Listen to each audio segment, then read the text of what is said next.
रोज रात को पापा के कमरे से माँ के रोने की आवाज आती थी। मैं पापा से नफरत करती थी, लेकिन उस रात मैंने अलमारी में छुपकर जो देखा, उसने मेरी दुनिया उजाड़ दी। अक्सर हम अपनी आंखों देखी पर इतना भरोसा कर लेते हैं कि सच्चाई की गहराइयों तक जाने की कोशिश ही नहीं करते। मेरा नाम सुमन है। आज मैं अपनी जिंदगी का वो काला सच आपको बताने जा रही हूँ, जिसने मेरे परिवार की नींव हिलाकर रख दी थी।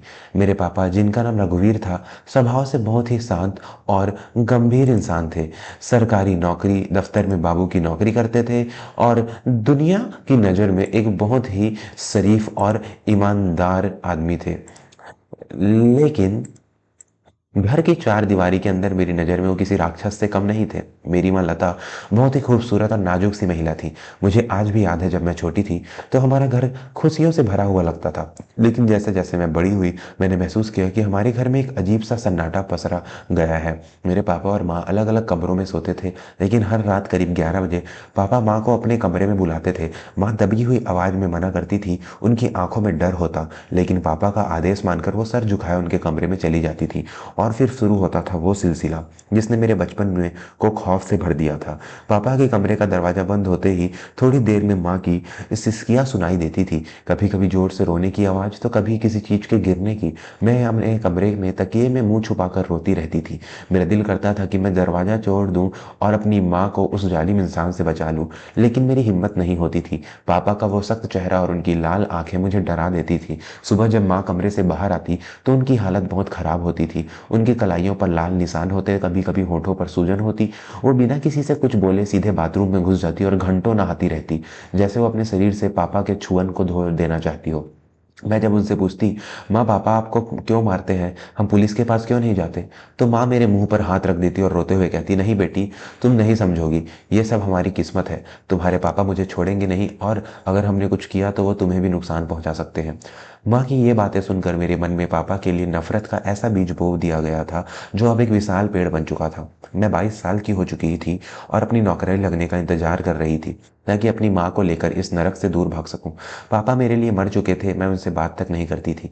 वो कभी मुझसे कुछ पूछने की कोशिश करते तो मैं नजरें फेर लेती। उनकी आंखों में मैंने कई बार एक अजीब सा दर्द देखा था, लेकिन मुझे लगता था कि वो सब नाटक है। एक दिन हमारे घर में कुणाल अंकल आए। कुणाल अंकल माँ के दूर के रिश्तेदार थे, जो सालों बाद विदेश से लौटे थे। वो बहुत अमीर थे, बड़ी गाड़ी और महंगे कपड़ों में आए थे। उनके आने से जैसे माँ में मुरझाए चेहरे पर थोड़ी रौनक आ गई। कुणाल अंकल पापा के सामने तो बहुत तमीज से पेश आते, लेकिन जब पापा दफ्तर चले जाते तो वो घंटों माँ के पास बैठते। एक दिन मैंने देखा कि कुणाल अंकल माँ का हाथ पकड़कर कह रहे थे, लता, तुम और कितना बर्दाश्त करोगी, रघुवर ने तुम्हारी जिंदगी बर्बाद कर दी है, देखो अपना हाल, तुम जैसी अप्सरा को उसने नौकरानी बनाकर रख दिया है। माँ रोते हुए बोली, मैं क्या करूँ कुणाल, सुमन की वजह से चुप हूँ, अगर मैं चले गई तो वो मेरी बेटी की जिंदगी नर्क बना देगा। कुणाल अंकल ने जोश में आकर कहा, तुम चिंता मत करो, मेरे पास बहुत पैसा है, तुम सुमन को लेकर मेरे साथ चलो, हम शहर छोड़ देंगे। मैं सुमन को अपनी बेटी की तरह रखूंगा और तुम्हें वो रानी जैसी जिंदगी दूंगा जिसकी तुम हकदार हो। ये सुनकर मुझे लगा कि भगवान ने मेरी सुन ली है, कोई तो है जो हमें इस जेल से आज़ाद करना चाहता है। मैंने मन ही मन फैसला कर लिया कि माँ का साथ दूंगी। उस रात मैंने माँ से कहा, माँ, कुणाल अंकल ठीक कह रहे हैं, हमें पापा को छोड़ देना चाहिए और अब और नहीं सह सकती मैं। माँ ने मुझे गले लगा लिया और कहा, ठीक है बेटी, हम परसों रात को जब तुम्हारे पापा सो जाएंगे तो चुपके से निकल जाएंगे, कुणाल सब इंतजाम कर देगा। दोस्तों, कहानी में आगे एक ऐसा मोड़ आने वाला है जो हम आपके रोंगटे खड़े कर देगा। अगर आपको हमारी कहानियाँ पसंद आ रही है और आप ऐसी ही पारिवारिक और भावनात्मक कहानियाँ सुनना चाहते हैं, तो अभी हमारे चैनल को सब्सक्राइब कर लें और बेल आइकन दबाना ना भूलें। आपका एक सब्सक्राइब हमें ऐसी और कहानियाँ लाने की प्रेरणा देता है। भागने वाली रात से एक रात पहले मेरे मन में एक अजीब सी बेचैनी थी। मुझे लगा कि जाने से पहले मुझे एक बार सबूत इकट्ठा कर लेना चाहिए, ताकि अगर पापा बाद में पुलिस केस करें तो हम साबित कर सके कि वो माँ पर जुल्म करते थे। मैंने सोचा कि आज रात मैं पापा के कमरे में छुपकर उनकी करतूतों की वीडियो बनाऊंगी। ये एक बहुत बड़ा जोखिम था, लेकिन आज़ादी के लिए मैं कुछ भी करने को तैयार थी। शाम को ही जब पापा नहाने गए, मैं चुपके से उनके कमरे में घुस गई और उनकी पुरानी लोहे की अलमारी के पीछे जहाँ रजाई गद्दे रखे होते थे, वहाँ छुप गई। वहाँ थोड़ी जगह थी जहाँ से मैं कमरे का नज़ारा देख सकती थी। मेरा दिल जोर जोर से धड़क रहा था। रात के 11 बजे पापा कमरे में आए। वो बहुत थके हुए लग रहे थे। उन्होंने दरवाज़ा बंद किया और फिर बिस्तर पर बैठ गए।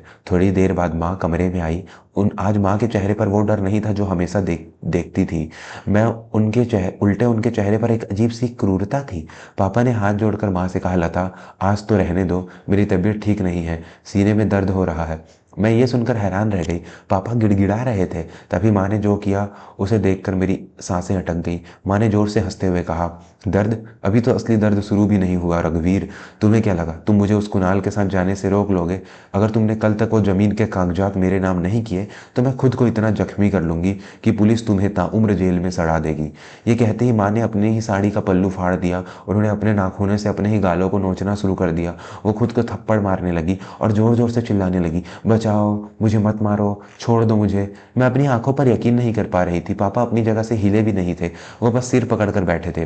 पापा ने दुखी आवाज में कहा, लता तुम क्यों नहीं समझती? वो जमीन मैंने सुमन की शादी के लिए बचा कर रखी है। वो हमारे पुरखों की निशानी है। मैं उसे बेचकर तुम्हें उस जुआरी और धोखेबाज कुणाल को पैसे देने नहीं दे सकता। वो तुम्हें लूट कर भाग जाएगा। माँ ने गुस्से में पापा के पास जाकर उनके बाल पकड़े और कहा, जुबान मत लड़ा मुझसे। वो जुआरी नहीं, मेरा प्यार है। तुमसे शादी करके मेरी जवानी बर्बाद हो गई। मुझे पैसा चाहिए, ऐश चाहिए, तुम्हारी ये दो कौड़ी की ईमानदारी नहीं। और सुन, तुम्हारी वो लाडली बेटी सुमन, वो भी मेरे पास साथ है। वो तुमसे नफरत करती है। उसे मैंने बचपन से यही सिखाया है कि तुम एक दरिंदे हो। वो तुम्हारी शक्ल भी नहीं देखना चाहती। मेरे कानों में जैसे पिघला हुआ शीशा डाल दिया गया हो। जिस आंसुओं को मैं पापा की मजबूरी समझती थी, वो तो उनका हथियार थे। पापा ने कभी माँ पर हाथ नहीं उठाया था। वो तो रोज रात को माँ के नाटकों और धमकियों को झेलते थे ताकि घर की बात बाहर न जाए और मेरी बदनामी ना हो। माँ खुद को चोट पहुंचाती थी ताकि मुझे और दुनिया को दिखा सके कि पापा बुरे हैं। पापा की आंखों से आंसू गिर रहे थे। वो बोले, लता तुम सुमन को मेरे खिलाफ कर सकती हो, लेकिन मैं अपनी बेटी का भविष्य खराब नहीं होने दूंगा। तुम मुझे मार लो, जेल भिजवा दो, लेकिन मैं वो जमीन के कागज तुम्हें नहीं दूंगा। माँ ने पास रखा हुआ पानी का जग उठाया और दीवार पर दे मारा। ठीक है, तो कल सुबह देखना, मैं सबको बताऊंगी कि तुमने मुझे जान से मारने की कोशिश की और तुम्हारी बेटी ही मेरे हक में गवाही देगी। यह कहकर माँ ने अपने बाल बिखेर लिए और रोने का नाटक करते हुए दरवाजे की तरफ बढ़ी। मैं अलमारी के पीछे सुन्न खड़ी थी। मेरे पैरों तले जमीन खिसक चुकी थी। जिस पिता को मैं सालों से नफरत की नज़र से देखती थी, वो असल में मेरी खातिर इस चुड़ैल रूपी औरत का जुल्म सह रहे थे। और जिस माँ को मैं देवी समझती थी, वो अपने ही घर को लूटने के लिए तैयार थी। अगली सुबह घर में अजीब सी शांति थी। माँ ने अपनी योजना के मुताबिक सामान पैक कर लिया था। कुणाल अंकल गाड़ी लेकर आने वाले थे। माँ ने मुझे इशारे से बुलाया और कहा, सुमन तैयार हो ना, जैसे ही कुणाल आएगा हम निकल जाएंगे, और अगर तुम्हारे पापा ने रोकने की कोशिश की तो पुलिस को वही कहना जो मैंने सिखाया है। तभी दरवाजे पर घंटी बजी। कुणाल अंकल अंदर आए। उनके साथ दो हट्टे कट्टे आदमी थे। कुणाल ने पापा को सोफे पर बैठा दिया, बैठे देखा और हंसते हुए बोला, क्यों रघुवीर बाबू, कागज तैयार है या पुलिस को बुलाऊं? देखो तुम्हारी बीवी और बेटी तो मेरे साथ जाने को तैयार है। पापा चुपचाप बैठे रहे। माँ ने अपना बैग उठाया और कुणाल का हाथ पकड़ के बोली, चलो कुणाल, मुझे इस मनहूस घर में एक पल नहीं रहना। सुमन चलो। मैं अपने कमरे से बाहर निकली। मेरे हाथ में मेरा फोन था। मैंने एक गहरी सांस ली और पापा के पास जाकर खड़ी हो गई। माँ ने हैरान होकर पूछा, सुमन क्या कर रही हो, इधर आ। मैंने पापा के कंधे पर हाथ रखा और माँ की आंखों में आंखें डालकर कहा, मैं कहीं नहीं जा रही माँ, और ना ही आप जा रही हैं। कुणाल गुस्से में बोला, यह क्या ड्रामा है, चलो जल्दी। मैंने अपना फ़ोन उठाया और उस पर कल रात की वीडियो प्ले कर दी। उस वीडियो में साफ दिख रहा था कि माँ कैसे खुद को मार रही थी और पापा को धमका रही थी। साथ ही पापा की वो बात भी रिकॉर्ड हो गई थी, वो ज़मीन मेरी शादी के लिए बचा रहे हैं। वीडियो की आवाज़ पूरे हॉल में गूंज रही थी। माँ का चेहरा फक पड़ गया। कुणाल के चेहरे से हंसी गायब हो गई। दोस्तों, इस कहानी के सबसे अहम मोड़ पर हम आ चुके हैं। क्या सुमन अपने पिता को इंसाफ दिला पाएगी? जानने से पहले आपसे गुजारिश है कि अगर आपने अभी तक सब्सक्राइब नहीं किया है तो जल्दी से कर लें। आपका साथ हमारे लिए बहुत मायने रखता है। मैंने वो वीडियो कुणाल अंकल को दिखाया और कहा, अंकल ये सिर्फ वीडियो सिर्फ मेरे फ़ोन में नहीं है, मैंने इसे अपने दो दोस्तों को भेज दिया है। अगर आप अभी के अभी यहाँ से नहीं गए तो ये वीडियो और आपके पुराने कारनामों की चिट्ठी पुलिस के पास से पहुंच जाएगी। मुझे पता चला है कि दुबई में भी आप फ्रॉड के केस चल रहे हैं आप पर। कुणाल का रंग उड़ गया। उसे समझ आ गया कि पासा पलट चुका है। वो जानता था कि अगर पुलिस आई तो जमीन तो दूर, उसे जेल की खानी पड़ेगी। उसने एक पल के लिए माँ को देखा, फिर थूकते हुए बोला, धोखेबाज औरत, खुद तो फंसी, मुझे भी मरवाएगी। कुणाल ने माँ को धक्का दिया और वहां से भाग खड़ा हुआ। उसके जाते ही माँ जमीन पर गिर पड़ी। वो अब सच में रो रही थी। वो पापा के पैरों में गिर गई और गिड़गिड़ाने लगी, मुझे माफ कर दो रघुवीर, मैं भाग गई थी। उस आदमी ने मुझे घासा दिया था। मैं तुम्हारी पत्नी हूँ, मुझे घर से मत निकालो। मैं पापा की तरफ देख रही थी। मुझे लगा पापा उन्हें धक्के मारकर निकाल देंगे, लेकिन मेरे पापा, जिनका दिल शायद सोने का बना था, उन्होंने माँ को उठाया नहीं, बस अपनी जगह से खड़े हुए और मुझसे बोले, सुमन बेटा, आज मुझे तुम पर बहुत गर्व है, लेकिन ये औरत अब इस घर में पत्नी बनकर नहीं रह सकती। पापा ने माँ की तरफ देखा और बेहद शांत आवाज में कहा, लता, मैंने तुम्हारे हर गलती माफ की, सिर्फ सुमन के लिए, लेकिन आज तुमने सुमन को ही मोहरा बनाकर इस्तेमाल किया। एक माँ अपनी औलाद के लिए जान दे देती है, और तुमने अपनी हवस और लालच के लिए अपनी बेटी की नफरत को हथियार बनाया। तुम इस घर में रह सकती हो क्योंकि तुम्हारे पास जाने के लिए कोई जगह नहीं है, लेकिन आज से मेरे और तुम्हारे बीच पति पत्नी का कोई रिश्ता नहीं है। उस दिन के बाद से घर का माहौल बदल गया। माँ अब उसी घर में एक अजनबी की तरह रहती थी। वो पापा और मुझसे नजरें नहीं मिला पाती थी। उनका अहंकार टूट चुका था और मैंने अपने पापा के नए सिरे से जाना। मैंने उनसे माफ़ी मांगी। पापा मुझे माफ़ कर दीजिए, मैंने आपको कितना गलत समझा। मैंने रोते हुए कहा। पापा ने मुझे गले लगाया और कहा, बेटा कभी कभी जो दिखता है वो सच नहीं होता। कड़वे घुट पीकर भी जो परिवार को जोड़े रखे वही असली मुखिया होता है। उस दिन मुझे समझ आया कि असली प्यार शोर में नहीं मचाता, वो खामोशी से अपना फर्ज निभाता है। पापा ने अपनी इज्जत और मेरी खुशियों के लिए सालों तक जालिम होने का कलंक अपने माथे पर सहा, लेकिन कभी उफ तक नहीं की। आज मैं और पापा बहुत खुश हैं। माँ को अपनी गलतियों का पछतावा है, लेकिन समय के घाव इतनी आसानी से नहीं भरते। मेरी आपसे यही विनती है कि अपने माता पिता के रिश्ते के बीच कभी भी एक तरफा फैसला ना ले। हर कहानी के दो पहलू होते हैं। दोस्तों, आपको ये कहानी कैसी लगी? क्या आप पापा ने माँ को घर में रखकर सही किया? अपनी राय कमेंट में जरूर बताइएगा। अगर ये कहानी आपके दिल को छू गई हो तो इसे लाइक करें और अपने परिवार के साथ शेयर करें। और हाँ, जाते जाते हमारे चैनल को सब्सक्राइब करना बिल्कुल ना भूलें, ताकि हम ऐसी ही बेहतरीन कहानियाँ आप तक पहुँचाते रहें। धन्यवाद।